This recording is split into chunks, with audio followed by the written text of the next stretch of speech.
It's a chilly Halloween night in Watertown, and 11-year-old Patrick is allowed to trick-or-treat without adult supervision for the first time. He is, however, burdened with taking his 6-year-old sister Mariah along. They join 3 of his friends and set off into the night along the safe route his mother had stipulated they follow.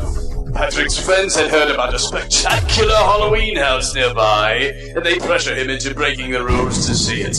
Hours later, Patrick and Mariah accept the seemingly safe ride home and end up on the most unimaginably terrifying ride of their lives.